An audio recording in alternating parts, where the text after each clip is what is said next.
नमस्कार दोस्तों, news line 24 Sitarampur के मोहम्मद सलाउद्दीन साहब और उनके अरकान की सरबराही में एक मखदूम सिमना कॉन्फ्रेंस मुनक्किद की गई और इस मौके पर टीसरगढ़ शेरशाह मस्जिद टीसरगढ़ मजार शरीफ मस्जिद के कमेटी को एक इलेक्ट्रॉनिक घड़ी भी अतिया की है।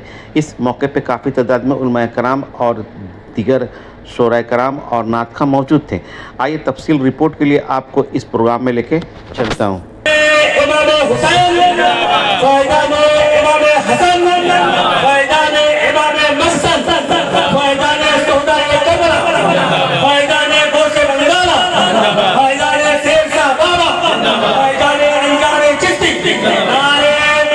सर, हमारे चैनल में आपका इस्तकबाल। आपका क्या नाम हुआ?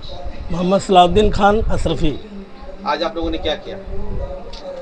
हम लोग असर के बाद सरकार मखदूम पाक का फातिहा किए और फिर उसके बाद मगरिब बाद नाज शरीफ, ऐसा के बाद मनखबत तकरीर और लंगर का एहतमाम, शिरनी और जो पैसा हम लोगों का कलेक्शन आता है उसमें हम लोग कुछ और मिलाकर अल्लाह के रास्ते पे खर्च करते हैं।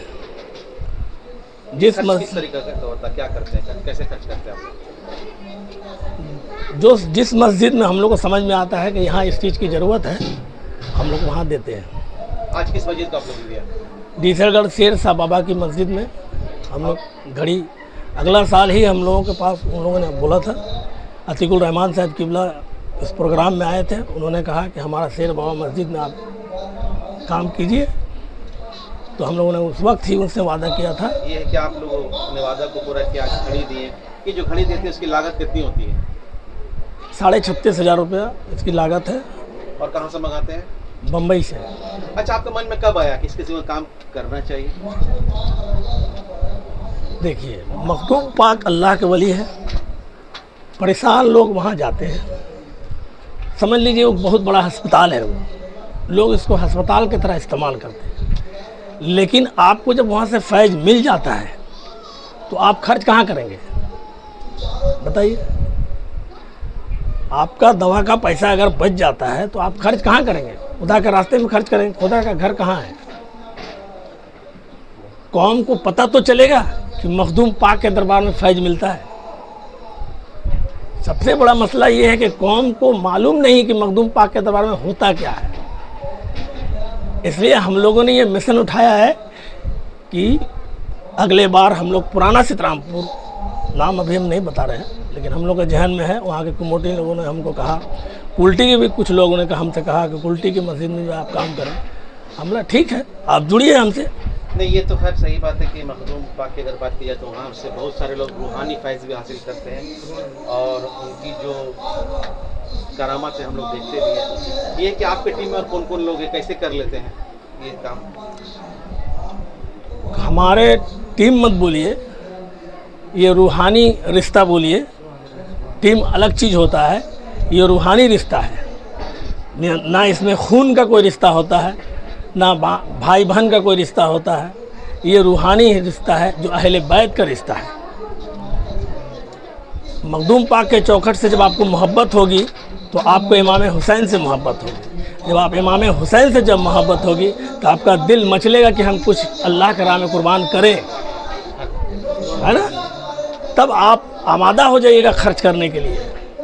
इसमें बहुत सारी परेशानियां भी आएगी, लेकिन आपके अच्छे काम में अगर परेशानियां आए तो समझिए कि आपका काम कबूल हो रहा है। अच्छा, ये आज तो आप जो घड़ी दिए, हम लोग देखा कि आप एक बस में भी सजाई, बस सिमना के नाम से, और बहुत सारे उलमाए कराम को भी बुलाए। तो ये सिलसिला क्या कितने साल से कर रहे हैं आप? 15 साल। अच्छा, हर साल लोग उलमाए कराम बाहर से आते हैं?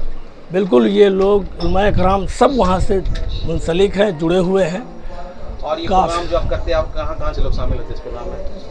टाटा है, चकद्दरपुर, उड़ीसा, आपका हजारीबाग, भागलपुर, धनबाद, झरिया, आपका बम्बई से भी लोग आते हैं। बहुत सारे लोग जहाँ से जो कचौचा पहुँचे। हमारे नाजरीन को क्या मैसेज है, क्या पैगाम देना चाहेंगे? मैसेज यही है कि अल्लाह के वली अल्लाह के दोस्त हैं, और अगर उस दर से आपको कुछ फैज़ मिलता है तो अब अल्लाह के राह में खर्च करें, और अगर आपको नहीं मिलता है तो उसको बुरा ना कहें। ये आपकी तकदीर में नहीं थी, इसलिए आपको फैज़ नहीं मिला। जिसकी तकदीर में मिलेगा, फैज़ रहेगा, मिलेगा, बिल्कुल मिलेगा। वहाँ कोई सिफारिश नहीं चलता, कोई राजनीतिक नहीं चलता, कोई पार्टी, कोई पॉलिटिशियन, कोई झंडा नहीं, सिर्फ एक ही झंडा चलता है, वो हरा।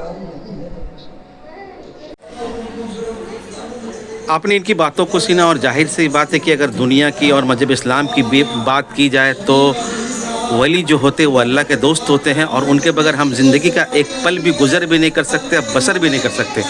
लेकिन ये बात ही इनकी जो ये टीम है, ये पूरी टीम मुबारकबाद के मुस्तहिक है कि इस टेक्नोलॉजी के दौर में इन्होंने इतनी अच्छी सोच लाई। और अगर हम कुरान का मुताला करेंगे तो कुरान ये भी कहता है कि सदका आपकी बला को टाल देता है।